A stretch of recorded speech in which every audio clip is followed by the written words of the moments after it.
Hello everyone, this is Dhirendra Gupta and you are watching me and your channel. तो आज मैं आप सबको क्लास 10th के मैथमेटिक्स में एक्सरसाइज 4.2 के क्वेश्चन को सॉल्व करके बताऊंगा। ये जो क्वेश्चन दिए गए हैं नंबर 1 से लेकर के नंबर 3 तक के क्वेश्चन का सॉल्यूशन हो चुका है।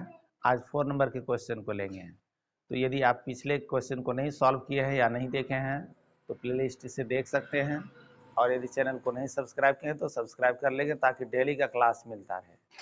तो देखते हैं आज क्वेश्चन नंबर 4 में क्या दिया गया है। दो क्रमागत धनात्मक पूर्णांक से संबंधित प्रश्न है।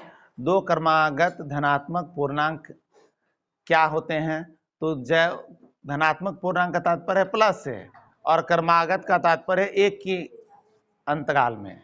जैसे 5 के बाद 6 आ गया, 7 के बाद 8 आ गया, ये हो गया क्रमागत, और प्लस में आना चाहिए तो मानना पड़ेगा इसमें। और पहले सबसे पहले क्वेश्चन को देखते हैं क्या क्वेश्चन दिया गया है। तो प्रश्न है, दो क्रमागत धनात्मक पूर्णांक ज्ञात कीजिए जिनके वर्गों का योग 365 हो। तो क्रमागत धनात्मक पूर्णांक है, सिर्फ क्रमागत धनात्मक पूर्णांक है। कभी कभी प्रश्न में ऐसा रहता है क्रमागत धनात्मक सम पूर्णांक, विषम पूर्णांक। तो सवाल को समझना पड़ेगा अच्छी तरह से। सिर्फ केवल क्रमागत धनात्मक देख करके नहीं चुनेंगे, सम है या विषम का उल्लेख कर दे तो अंतराल 2 का बढ़ जाता है, ठीक है। और सिर्फ धनात्मक पूर्णांक है तो 1 का अंतराल होता है। तो मान लेंगे उसमें से एक को, माना कि यदि दोनों को मानेंगे तो x और x+1 करके मानेंगे, ठीक है। या ऐसे करेंगे, माना कि छोटी संख्या, छोटी क्रमागत संख्या, छोटी संख्या को मान लेते हैं x, तो बड़ी संख्या क्या होगा?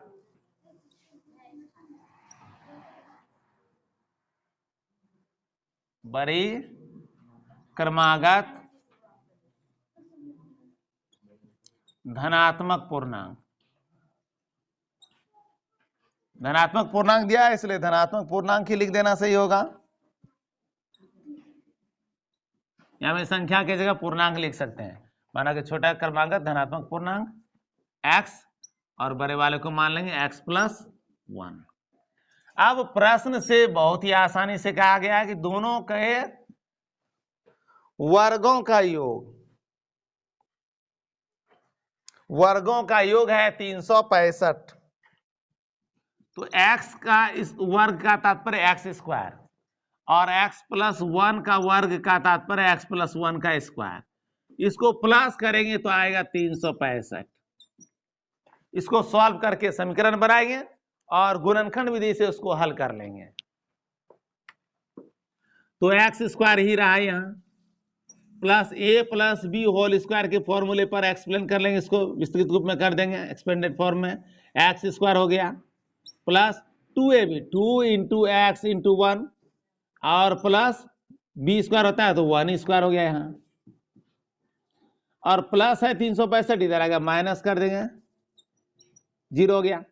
अब x² समान पद है तो 1x² 1x² क्या होगा? 2x², प्लस कर दिए। अब इसको मल्टीप्लाई कर लेंगे, 2 × x × 1 तो हो गया 2x।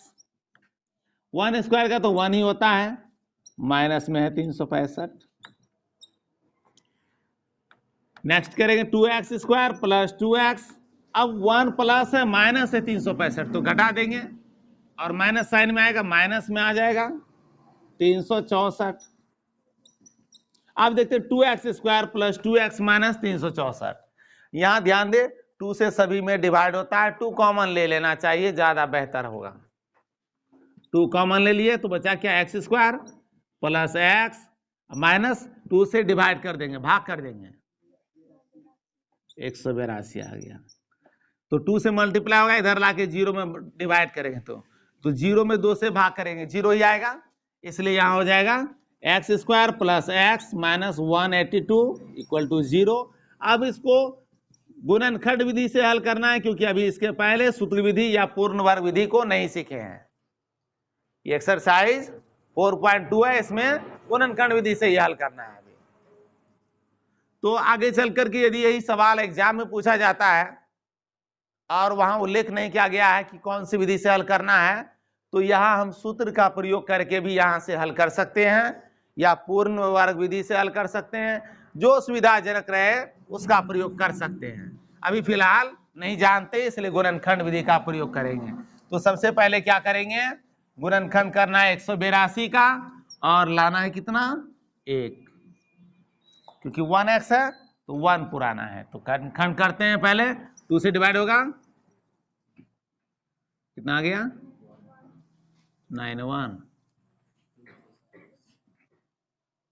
7 से 7 हो गया और 7 21, तो 7 दूना 14 और ये हो गया 13, घटाएंगे तो कितना आएगा 1, तो क्या बिल्कुल आसानी से। अब इसके अगले स्टेप को अच्छी तरह याद होगा सबको, एक्स स्क्वायर प्लस यहीं का साइन लेते हैं और बड़े अंक को लिखते हैं, 14x हो गया। अब क्या कर रहे हैं, घटा के ला रहे हैं, तो इसके अपोजिट चिन्ह को डालेंगे, ये प्लस है तो यहां देंगे माइनस, कितना x होगा -13x और -182 इक्वल टू 0। अब दोनों में कॉमन लेते हैं, क्या है x, तो x into x plus 14। Next में क्या करेंगे, -13 को कॉमन लेंगे तो x, 13 से इसको डिवाइड करेंगे तो यहाँ पर देख लें 7 दूना 14 आता है ना, तो हो गया 14, माइनस कॉमन है दोनों का, ये दोनों हो गया plus 14, x -13 x plus 14 equal to 0 हो गया। नेक्स्ट आगे हल करेंगे आप। अब आगे देखना है क्या, x -13 और x प्लस 14 इक्वल टू 0 दिया है, तो यहाँ क्या करेंगे, x -13 को पहले 0 के बराबर करेंगे, फिर x प्लस 14 को करेंगे अलग अलग 0 के बराबर करेंगे। तो x -13 इक्वल टू 0 जब करते हैं तो देयरफॉर x इक्वल टू क्या होता है 13, तो एक मान आ गया। और देखते हैं फिर x प्लस 14 इसको 0 करते हैं तो देयरफॉर x इक्वल टू क्या हो गया -14। अब सवाल ये है, x के तो दो मान ज्ञात हो गए, अब कौन सा मान को लेंगे किसको छोड़ देंगे। तो प्रश्न को फिर से देखते हैं कि क्या पूछा गया था, बड़ी क्रमागत धनात्मक पूर्णांक को x प्लस 1 माने थे, छोटी क्रमागत धनात्मक पूर्णांक था x, तो धनात्मक पूर्णांक है। यहाँ सवाल ये है धनात्मक पूर्णांक, धनात्मक तो प्लस हुआ, तो प्लस का मान ये है, ये क्या है माइनस है, ये तो ऋणात्मक पूर्णांक है, इसलिए ये मान नहीं होंगे, अर्थात लिखेंगे असंभव, ये मान नहीं होंगे, इसका प्रयोग नहीं करना है क्योंकि धनात्मक पूर्णांक की आवश्यकता है। अतः क्रमागत धनात्मक पूर्णांक क्या होंगे, क्रमागत धनात्मक पूर्णांक, तो क्रमागत धनात्मक पूर्णांक क्या क्या थे, x थे और x का मान क्या है 13 प्लस में 13 हो गया, और दूसरा क्या था x प्लस 1 था, तो x प्लस 1 यानी 13 प्लस 1 करेंगे तो हो गया 14। इस तरह से 13 और 14 क्रमागत धनात्मक पूर्णांक ज्ञात हो गए। ध्यान में रखना है धनात्मक की बात है इसलिए -14 को यहाँ छोड़े, इसी 13 में +1 करके 14 लाए हैं, दोनों मान नहीं है वो, ठीक है। अब नेक्स्ट क्वेश्चन को देखेंगे। अब नेक्स्ट क्वेश्चन को देखते हैं। क्वेश्चन नंबर 5 में दिया है, एक समकोण त्रिभुज की ऊंचाई इसके आधार से 7 सेमी कम है, यदि कर्ण 13 सेमी का हो तो अन्य दो भुजाएं ज्ञात कीजिए। समकोण त्रिभुज की ऊंचाई दिया गया है, उसके आधार से 7 सेमी कम है, तो सवाल को अच्छी तरह समझ लेना है। बात है समकोण त्रिभुज, तो समकोण त्रिभुज एक बना के दिखा देते हैं और इसमें क्या क्या मान कहा गया उसमें संबंध स्थापित कर देना है। समकोण त्रिभुज का तात्पर्य एक कोण जो है राइट एंगल होगा 90 का होगा, हो गया। अब इसके यदि इसको, ये तो सबसे बड़ी भुजा को कर्ण कहते हैं, और इसको यदि इस कोण की बात करें तो ये हो गया आधार और ये हो गया लंब। अब ये तीनों में क्या संबंध है जरा उसको जानते हैं। यहां प्रश्न में दिया गया है समकोण त्रिभुज के आधार से 7 सेमी कम है, तो आधार यदि x है तो लंबाई क्या है x - 7 है, और कर्ण की बात करते हैं, कर्ण 13 का हो। कर्ण क्या है? 13।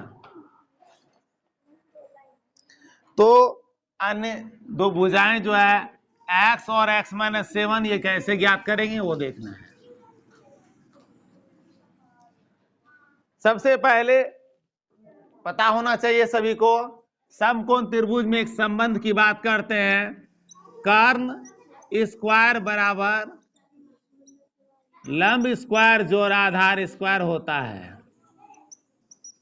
आगे चल करके इसको पाइथागोरस प्रमेय के रूप में जानेंगे और इसको सिद्ध करेंगे एक्सरसाइज 6 में। ठीक है, तो 6 में इसको सिद्ध करके भी दिखाएंगे।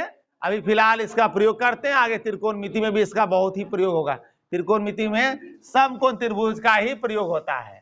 तो इस फॉर्मूले को याद रखें, कर्ण स्क्वायर बराबर लंब स्क्वायर जोड़ आधार स्क्वायर। तो अब सबसे पहले क्या माने हैं, आधार को x लिखते हैं, माना कि समकोण त्रिभुज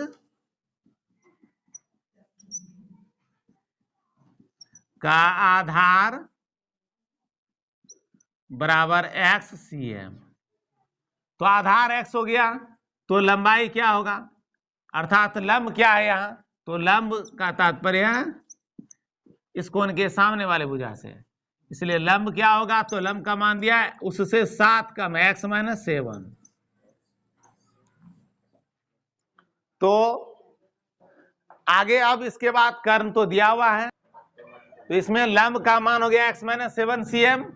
अब कर्ण क्या दिया हुआ है, तो कर्ण का मान दिया हुआ है 13 सेमी। अब चूंकि क्या होता है, लंब स्क्वायर जोड़ आधार स्क्वायर बराबर क्या होता है, कर्ण स्क्वायर। लंब स्क्वायर जोड़ आधार स्क्वायर बराबर कर्ण स्क्वायर, यानी p square plus b square equal to h square. ठीक है, तो लंब का मान क्या है देख लेते हैं, लंब का मान क्या है, x - 7 है, x - 7 का स्क्वायर कर देंगे। अब प्लस आधार है, तो आधार देखते हैं क्या x है, x का स्क्वायर कर लेंगे, इक्वल टू है कर्ण स्क्वायर, कर्ण का मान है 13, तो 13 का स्क्वायर कर देंगे। स्क्वायर का तात्पर्य है 2 बार गुना, उसी संख्या को स्वयं से गुना कर देंगे। तो a माइनस बी, x - 7 को a - b होल स्क्वायर का फॉर्मूले पर विस्तृत रूप में कर देते हैं, एक्स स्क्वायर हो गया -2 into x into 7 plus 7 square. ठीक है, उसके बाद क्या है, एक्स स्क्वायर है, लिख लेते हैं, और इधर है 13 स्क्वायर, तो 13 गुना 13 कर देंगे, कितना हो जाएगा 169। अब इसको हल करते हैं, एक्स स्क्वायर हो गया 7 इंटू 2 करेंगे 14x हो गया, 7 स्क्वायर कर दिए तो कितना आ गया 49, अब प्लस एक्स स्क्वायर है, लिख देते हैं एक्स स्क्वायर 169 प्लस इधर आके माइनस होगा 169 इक्वल टू क्या हो गया 0। आप प्लस माइनस कर लेंगे, समान पद जो रहेगा उसके अनुसार, एक्स स्क्वायर को जोड़ेंगे 2x स्क्वायर हो गया, 14x माइनस है और ये 14x ही है, x वाले कोई पद है नहीं, और तो -14x वैसे ही रहेगा, प्लस 49 है माइनस 169 है, घटा देंगे तो प्लस माइनस से घटेगा कितना है 120 इक्वल टू 0। अब यहां देखें 2x square minus 14x minus 120x, तो 2 से तो सभी में डिवाइड होता है, 2 ले लेंगे कॉमन और समीकरण हो जाएगा इस तरह से, x minus 7x, x square हो गया माइनस 7x और 2 से डिवाइड करेंगे तो हो जाएगा 60 इक्वल टू 0। नेक्स्ट स्टेप करेंगे इसका, 2 से इधर मल्टीप्लाई होगा, इधर लाके 0 में डिवाइड करेंगे 0 हो जाएगा, तो बचेगा क्या इधर x square minus 7x minus 60 equal to 0। अब इसके आगे हल करते हैं। अब अलग अलग समान करने से पहले क्या करेंगे, 3 पदों से इसको 4 पदों में करके कॉमन लेना है, तो आप समीकरण के 60 जो दिए गए हैं इसके खंड को करेंगे और 7 पुराना है। तो 60 का खंड कर लेते हैं इधर, 2 से डिवाइड करेंगे 30 आएगा, फिर 2 से 15 आएगा, फिर 3 से 5 आएगा। लाना कितना है 60। तो 5 या 15 दूना 30, कितना पुराना था 7 पुराना है। ठीक है, तो हो गया 5 दूना 10, 3 दूना 6 नहीं होता है, 5 या 15 और 4 घटाते हैं कितना आता है 11 आता है, वो भी नहीं पूरा है। तो 3 दूना 6 दूना 12, 12 में घटाते हैं 5 कितना आता है 7 आ जाता है। तो इस तरह से देख लेना है, किस तरह से प्रयोग करने से हो जाता है कैलकुलेशन, उसका प्रयोग करके अब इसका 60 का प्रयोग कर लेंगे। अब इसको हल करते हैं। सबसे पहले तो एक्स स्क्वायर लिखेंगे, माइनस 7x दिया गया है, इसके स्थान पर कर देंगे 12x, माइनस 12x, और चूंकि कर रहे हैं क्या घटा करके पूरा करें तो माइनस का अपोजिट चिन्ह देंगे, यहां प्लस देंगे 5x में, माइनस 60 इक्वल टू हो गया 0। नेक्स्ट करेंगे, कॉमन लेना है x को, x कॉमन लिया, x minus 12 plus 5 into x minus 5 से भाग करेंगे 60 में, 12 पंचे 60 होता है, तो हो गया 12। दोनों ब्रैकेट में सेम है, ठीक है। तो आगे बढ़ेंगे, इसको x प्लस 5 और x माइनस 12 इक्वल टू 0 की है। तो अब देखते हैं मान क्या आ रहा है। तो आगे देखते हैं, यहां अलग अलग x प्लस 5 को 0 करेंगे, फिर x माइनस 12 को 0 करेंगे। तो x प्लस 5 इक्वल टू 0 किए, देयरफॉर x इक्वल टू क्या आता है -5। और क्या बताए हैं यहाँ क्या है, समकोण त्रिभुज के आधार है, आधार कभी भी माइनस नहीं होता है, ठीक है, इसलिए ये -5 मान हुआ असंभव, नहीं होंगे ये मान। तो अब फिर इधर देखते हैं x माइनस 12 को करते हैं 0, तो देयरफॉर x इक्वल टू क्या आता है 12। तो ये मान 12 हो सकते हैं, अर्थात ये आंसर में आएंगे। अतः करके लिखेंगे, अब अन्य दो भुजाएं ज्ञात करना था, अन्य दो भुजाएं। तो अन्य दो भुजाएं क्या है, पहला तो हो गया आधार, आधार क्या था x माने थे, x इक्वल टू क्या हो गया 12 आया है, 12 से भी लिख देंगे। और दूसरी भुजा जो है लंब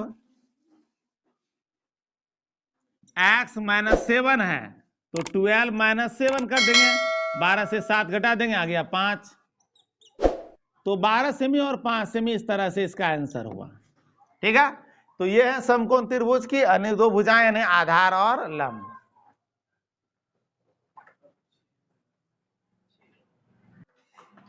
क्वेश्चन नंबर 6 को देखना है। क्वेश्चन नंबर 6 में क्या दिया गया है, तो 6 में देखते हैं, प्रश्न है एक कुटीर उद्योग से संबंधित प्रश्न है। एक कुटीर उद्योग एक दिन में कुछ बर्तनों का निर्माण करता है। एक विशेष दिन यह देखा गया कि प्रत्येक नग की निर्माण लागत रुपये में उस दिन के निर्माण किए गए बर्तनों की संख्या के दुगने से 3 अधिक थी। यदि उस दिन की कुल निर्माण लागत रुपये में 90 थी, तो निर्मित बर्तनों की संख्या और प्रत्येक नग की लागत ज्ञात कीजिए। तो एक दिन में निर्मित बर्तनों की संख्या बताना है। प्रश्न को समझ लें अच्छी तरह से, एक दिन में निर्मित बर्तनों की संख्या और निर्माण लागत में कुछ संबंध दिए गए हैं। तो सबसे पहले एक दिन में निर्मित यानी बने बर्तनों की संख्या निकालना है, इसलिए उसे मानते हैं x। बर्तनों की संख्या बराबर x। अब सवाल यह है कि निर्माण लागत क्या होगा, प्रत्येक नग यानी पीस, प्रत्येक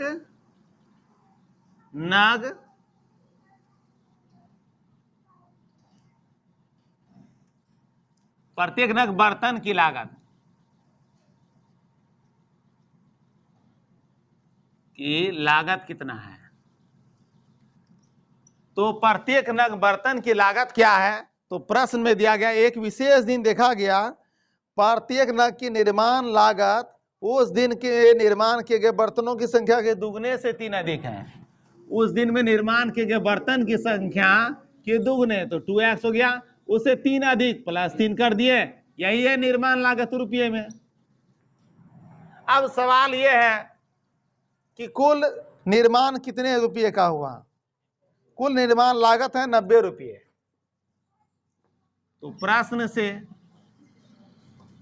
अब समझ ले सवाल को, एक पीस का दाम ये रहा, ठीक है, और x पीस का दाम कितना होगा, तो x से मल्टीप्लाई कर देंगे, रुपया कितना होता है 90, कर देते हैं 90, तो x into 2x plus 3 equal to 90।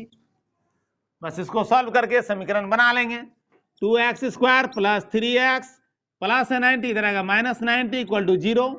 बस अब 3 पदों से 4 पद करके खंड कर लेते हैं गुणनखंड विधि से हल।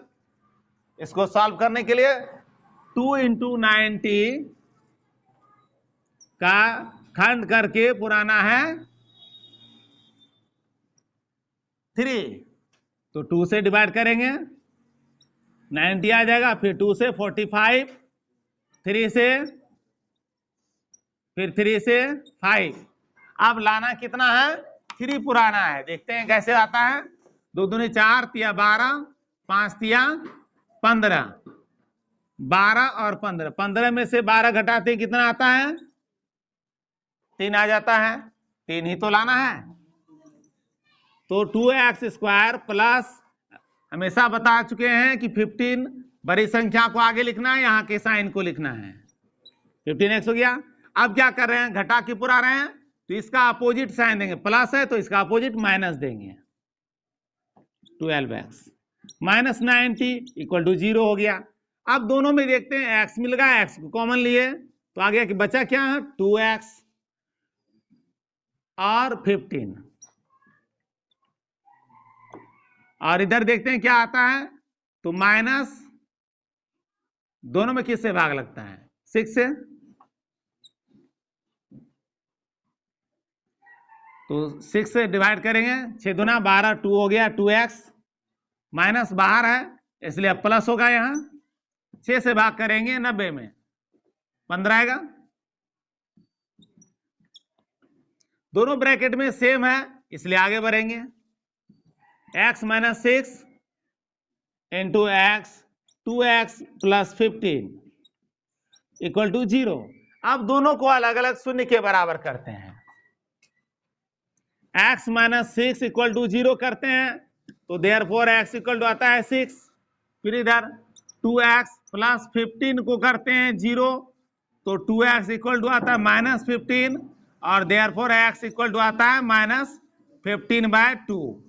तो अब जैसा कि पहले ही बता चुके हैं, बर्तनों की संख्या माइनस तो नहीं हो सकती है, क्योंकि कुछ बर्तनें निर्मित हुई है, माइनस का तात्पर्य है वो नष्ट हुई होगी, तो इसलिए यह असंभव है। तो बर्तनों की संख्या क्या हो गया x होगा, ये हो गया आंसर, अतः करके लिख देते हैं।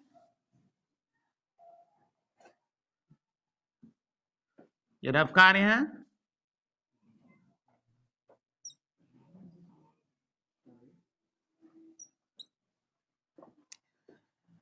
तो अतः जो प्रश्न पूछा गया उसको निकाल लेते हैं। अतः निर्मित बर्तनों की संख्या एक दिन में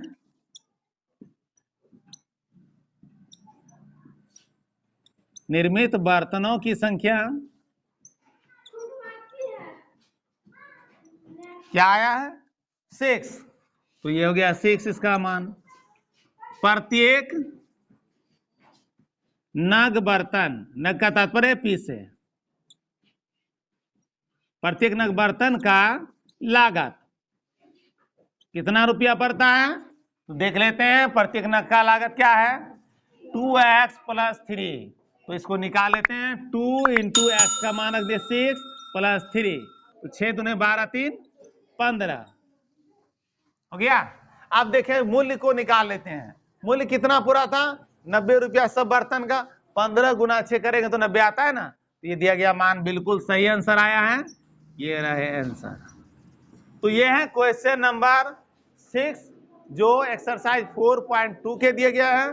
तो नेक्स्ट क्वेश्चन का सॉल्यूशन नेक्स्ट चैप्टर में है 4.3 जो नेक्स्ट क्लास में बताएंगे। मिलते हैं नेक्स्ट क्लास में। Thank you.